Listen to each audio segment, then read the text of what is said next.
नमस्कार, आप सभी का स्वागत है आपके अपने YouTube चैनल पर। सभी बड़ी खबरें आप लोगों के लिए लेकर के हाजिर हैं। इसी वीडियो में जानेंगे। उससे पहले चैनल पर नए हैं तो चैनल को सब्सक्राइब जरूर कीजिएगा और बेल के आइकन को जरूर दबाइएगा और वीडियो को लाइक करना बिल्कुल भी मत भूलिएगा। खबरों की तरफ बढ़ते हैं। चुनाव आयोग की चिट्ठी पर उद्धव ठाकरे की दो टूक, कहा शिंदे ने खुद पार्टी छोड़ी है, वो कैसे कर सकते हैं, शिवसेना पर दावा। बड़ी खबर आ रही है, आप लोगों को बताते चलें।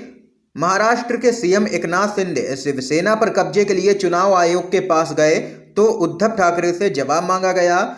पूर्व मुख्यमंत्री उद्धव ठाकरे ने चुनाव आयोग को लिखे जवाब में दो टूक कह दिया है कि शिंदे ने अपनी मर्जी से पार्टी छोड़ी तो वो शिवसेना पर कैसे क्लेम कर सकते हैं। उनका दावा सरासर गलत है। शिंदे खेमे का दावा है कि उद्धव ठाकरे के पास बहुमत नहीं है, उन्होंने अभी तक कोई दस्तावेज जमा नहीं किया है। बताते चले आप लोगों को, शिंदे गुट ने अपनी चिट्ठी में चुनाव आयोग से 3 नवंबर को होने वाले अंधेरी पूर्व सीट के उपचुनाव से पहले चुनाव चिन्ह आवंटित करने का अनुरोध किया है, जिस पर चुनाव आयोग ने उद्धव ठाकरे से जवाब तलब किया था और उद्धव ठाकरे ने दो टूक जवाब चुनाव आयोग को दे दिया है, जिसमें उन्होंने कहा है कि शिंदे ने खुद अपनी मर्जी से पार्टी छोड़ी, इसलिए वो कैसे शिवसेना पर दावा ठोक सकते हैं, ये सरासर गलत है। इस बीच एक और बड़ी खबर बताते चलें।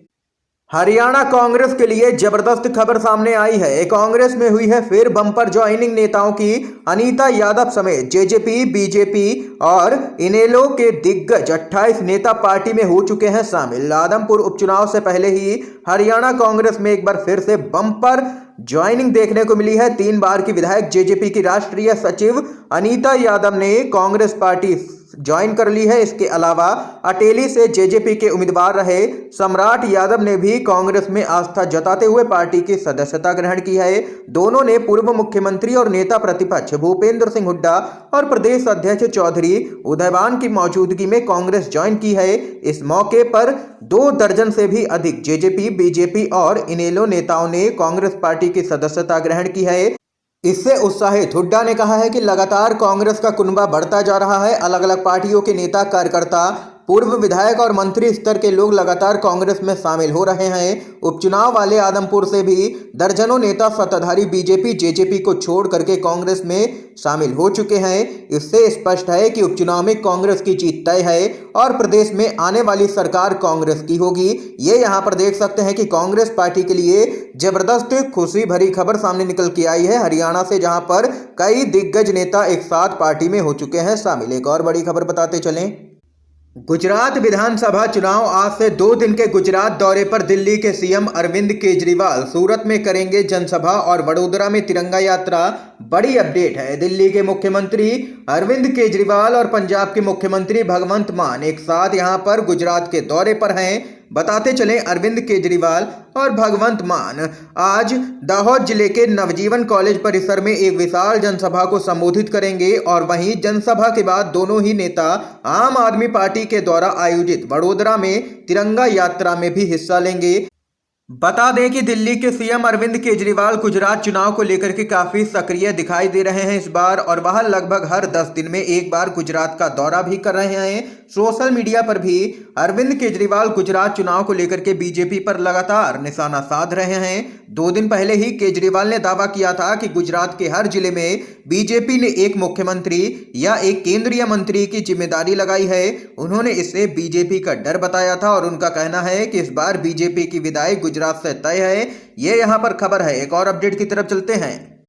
कर्नाटक में भारत जोड़ो यात्रा को मिल रहे अपार जन समर्थन से हताशा में बीजेपी विज्ञापनों से लेकर के पोस्टरों तक का फर्जीवाड़ा कर रही है। जी हां दोस्तों, बड़ा खुलासा हो चुका है। कर्नाटक में जब अखबार आया तो लोग चौंक उठे। कम से कम 4 कन्नड़ अखबारों में पहले पन्ने की सुर्खियां ऐसी थीं जिन पर किसी को भी विश्वास ही नहीं हुआ। इनमें अधिकतर खबरें कम से कम 10 साल पुरानी थी। जो लीड स्टोरी थी उसमें लिखा था कि जब मुंबई पर 2008 में आतंकी हमला हुआ तो राहुल गांधी किसी शादी समारोह में शामिल थे। किसी खबर में राहुल गांधी का मजाक उड़ाया गया तो किसी में उनकी आलोचना की गई। आखिर क्या था यह, गौर से देखने पर सामने आया कि दरअसल ये तो बीजेपी के विज्ञापन थे जो लोगों को गुमराह करने के लिए छपवाए गए थे, और वो भी इस स्टाइल में छपवाए गए थे कि मानो ये अखबार की खबरें हो। बीजेपी के इस कदम से बताना मुश्किल है कि बीजेपी की यह हताशा है या वह खुद ही अपना उपहास उड़वाना चाहती है। वैसे हो सकता है कि बीजेपी को इससे कुछ बड़ा होने की उम्मीद रही हो, लेकिन इक्का दुक्का प्रतिक्रिया के अलावा सच्चाई जान करके लोगों ने इसकी चर्चा तक नहीं की और उल्टा बीजेपी को ही निशाने पर ले लिया। लेकिन इतना तो साफ हो गया है कि कर्नाटक में भारत जोड़ो यात्रा को जो अपार समर्थन मिल रहा है और यहां पर बीजेपी जिसके कारण पूरी तरह से बौखलाई हुई नजर आ रही है। ये खबर है दोस्तों। इस खबर पे आप लोगों की क्या कुछ राय है, अपनी राय कमेंट बॉक्स में बताइएगा। इसके साथ ही एक और बड़ी खबर जान लेते हैं। चुनाव आयोग ने केंद्र सरकार को नए सिरे से भेजा है प्रस्ताव। कहा एक व्यक्ति एक सीट के आधार पर ही होना चाहिए चुनाव। बड़ी खबर आ रही है। मुख्य चुनाव आयुक्त राजीव कुमार ने केंद्र की मोदी सरकार को चुनावों में एक व्यक्ति एक सीट का नियम लागू करने का एक प्रस्ताव नए सिरे से भेज दिया है। इसके पहले 2004 में यह प्रस्ताव केंद्र को भेजा जा चुका है, लेकिन ठंडे बस्ते में पड़ा हुआ है। चुनावों में एक व्यक्ति एक सीट नियम लागू करने के लिए लोक प्रतिनिधित्व अधिनियम 1951 में बदलाव करना होगा। आपको बताते चलें, वर्तमान में जन प्रतिनिधित्व कानून के सेक्शन 33 में मौजूद नियमों के अनुसार एक व्यक्ति 2 सीटों पर चुनाव लड़ सकता है और चुनाव आयोग ने नए सिरे से यह प्रस्ताव भेज दिया है, जिसमें कहा गया है कि एक व्यक्ति एक सीट से ही चुनाव लड़ सकेगा। इस बीच एक और बड़ी अपडेट की तरफ चलते हैं। बीजेपी के सांसद सनी देओल लापता। पठानकोट में एक बार फिर लगे हैं पोस्टर। लोगों ने मांगा है इस्तीफा, काम नहीं करने का लगा है आरोप। पंजाब के पठानकोट में एक बार फिर बीजेपी के सांसद सनी देओल के लापता होने के पोस्टर चिपकाए गए हैं। पोस्टर पर सनी देओल के फोटो के साथ लिखा है गुमशुदा की तलाश, सांसद सनी देओल लापता। ये पोस्टर स्थानीय लोगों ने लगाए हैं, जिनका आरोप है कि सांसद बनने के बाद सनी देओल कभी गुरदासपुर नहीं गए। वह खुद को पंजाब का बेटा कहते हैं, लेकिन उन्होंने यहां पर कोई भी विकास कार्य किया नहीं है। एक स्थानीय नागरिक का कहना है कि सनी देओल ने वहां के लिए कोई एमपी फंड आवंटित नहीं किया और ना ही केंद्र सरकार की कोई योजना वहां लाए हैं। स्थानीय युवा ने कहा है कि अगर वह काम नहीं करना चाहते हैं तो उनको अपना इस्तीफा दे देना चाहिए।